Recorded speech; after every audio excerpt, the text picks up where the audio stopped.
ಸನ್ಮಾನ್ಯ ಕುಮಾರಸ್ವಾಮಿರವರು ಅವರು ಬಹುತೇಕ ಯಾವಾಗವಾಗ ಅವರಿಗೆ ಕುರ್ಚಿ ಮೇಲೆ ಕನಸು ಬಿಡುತ್ತೆ, ಆಸೆ ಬರುತ್ತೆ, ಆವಾಗ ಭಾಳಷ್ಟು ವಿಚಾರಗಳನ್ನ ಪ್ರಸ್ತಾಪ ಮಾಡೋದಕ್ಕೆ ಹೋಗ್ತಾರೆ. ಆದರೆ ಹಿಂದಿನ ಮರ್ತು ಬಿಡ್ತಾರೆ. ಅದು ಬಂದಿರತಕ್ಕಂಥ ಸಮಸ್ಯೆ ಏನಂದರೆ ಹಿಂದೆ ಏನಾಯಿತು ಅನ್ನೋದು ಬಿಟ್ಬಿಟ್ಟು ಮುಂದೆ ಕೊಟ್ಬಿಡ್ತಾರೆ. ಅವರು ನಿನ್ನೆ ಒಂದು ವಿಷಯವನ್ನು ಪ್ರಸ್ತಾಪ ಮಾಡಿದ್ದಾರೆ. ಕರ್ನಾಟಕದಲ್ಲಿ ಟೆಲಿಫೋನ್ ಟ್ಯಾಪಿಂಗ್ ಹಗರಣ ಆಗ್ತಾಯಿದೆ ಅಂತೇಳಿ. ಬಹುತೇಕ ಅವ್ರಿಗೆ ಆದಂಥ ಅನುಭವದ ಹಿನ್ನೆಲೆಯಲ್ಲಿ ಅವರು ಈ ಮಾತನ್ನು ಹೇಳ್ತಾರೆ. 1/9/2019 CBI registers FIR to probe phone tapping incidents in Karnataka. ಸನ್ಮಾನ್ಯ ಕುಮಾರಸ್ವಾಮಿರವರು ಅಂದಿನ ಮುಖ್ಯಮಂತ್ರಿ ಆಗಿದ್ದಂಥ ಸಂದರ್ಭದಲ್ಲಿ ಸಿದ್ದರಾಮಯ್ಯನವರ ಸಹಿತವಾಗಿ DK ಶಿವಕುಮಾರ್ ಅವರ ಸಹಿತವಾಗಿ ಆದಿಚುಂಚನಗಿರಿ ಮಠದ ಮಠಾಧೀಶರ ಸಹಿತವಾಗಿ ಟೆಲಿಫೋನ್ ಟ್ಯಾಪಿಂಗ್ ಮಾಡಿದಂಥದ್ದು ಅವತ್ತು ಎನ್ಕ್ವೈರಿ ಕೊಟ್ಟಿದ್ದು not Congress government, not Siddaramaiah, not DK Shivakumar. ಅಂದಿನ BJP ಸರ್ಕಾರದ ಮುಖ್ಯಮಂತ್ರಿಗಳಾದಂಥ ಯಡಿಯೂರಪ್ಪನವರು ordered for CBI investigation against mister HD Kumaraswamy.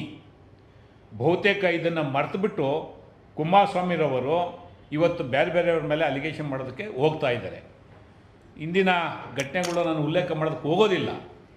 ಸನ್ಮಾನ್ಯ ರಾಮಕೃಷ್ಣ ರೆಡ್ಡಿರವರು ಸಹ ಟೆಲಿಫೋನ್ ಟ್ಯಾಪಿಂಗ್ ಹಗರಣದಲ್ಲಿ ರಾಜೀನಾಮೆ ಕೊಟ್ಟಂಥ ಪ್ರಸಂಗಗಳನ್ನ ಕರ್ನಾಟಕ ನೋಡಿದೆ.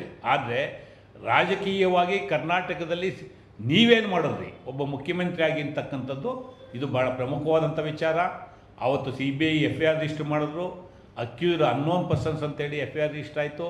ಇದಕ್ಕೆ ಸಂಬಂಧಪಟ್ಟಂತೆ ಕುಮಾರಸ್ವಾಮಿರವರ ಸರ್ಕಾರದಲ್ಲಿದ್ದಂಥ ಹಿರಿಯ IPS ಅಧಿಕಾರಿಯನ್ನು ವಿಚಾರಣೆಯನ್ನು ಒಳಪಡಿಸಿದ್ರು. ಇವತ್ತು ಸಹ if I am correct the FIR and investigation is under pending. ನಿಮ್ಮ ವಿರುದ್ಧ ಇವತ್ತೇನೋ ನೀವು ಬಾಚಿ ಅಪ್ಕೊಂಡಿದ್ದೀರ BJP ಮಿತ್ರರನ್ನ, ಅವರೇ ಈ ಎನ್ಕ್ವೈರಿಗೆ ಆದೇಶ ಮಾಡಿದಂಥವ್ರು, ಅವರೇ ನಿಮ್ಮ ವಿರುದ್ಧ FIR ಮಾಡಿದಂಥವ್ರು. ಅವತ್ತು ಸಹ ನೀವು ಸಾರ್ವಜನಿಕವಾಗಿ ಉತ್ತರವನ್ನು ಕೊಡೋದಕ್ಕಾಗಲಿಲ್ಲ. ಸಿದ್ದರಾಮಯ್ಯನವರ ಸಹಿತವಾಗಿ ಬಹುತೇಕ ಕಾಂಗ್ರೆಸ್ ಮುಖಂಡರ ಬಗ್ಗೆ CBI ಎನ್ಕ್ವೈರಿಗೆ ಟೆಲಿಫೋನ್ ಟ್ಯಾಪಿಂಗಿಗೆ ತಾವು ಪ್ರಯತ್ನ ಪಟ್ರಿ ಅಂತೇಳಿ ಅವತ್ತು CBI ಎನ್ಕ್ವೈರಿಗೆ ಆದೇಶ ಆಗಿತ್ತು.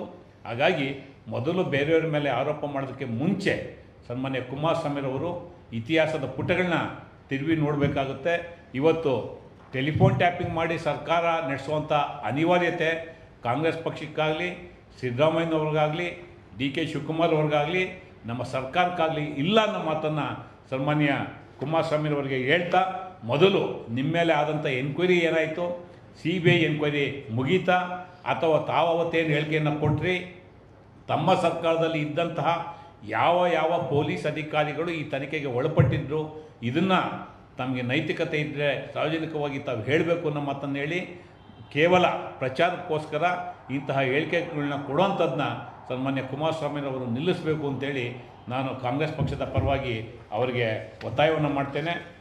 ಇಂತಹ ಹೇಳಿಕೆಗಳನ್ನ ನೀಡೋದ್ರಿಂದ ಅವರ ವ್ಯಕ್ತಿತ್ವಕ್ಕೆ ಅವರೇ ಧಕ್ಕೆಯನ್ನು ಮಾಡ್ಕೋತಾ ಇದ್ದಾರೆ ಅನ್ನೋ ಮಾತನ್ನು ಹೇಳಿ ಕುಮಾರಸ್ವಾಮಿರವರ ಹೇಳಿಕೆಯನ್ನು ಸಹ ಕಾಂಗ್ರೆಸ್ ಪಕ್ಷದ ಪರವಾಗಿ ಖಂಡಿಸ್ತೇನೆ.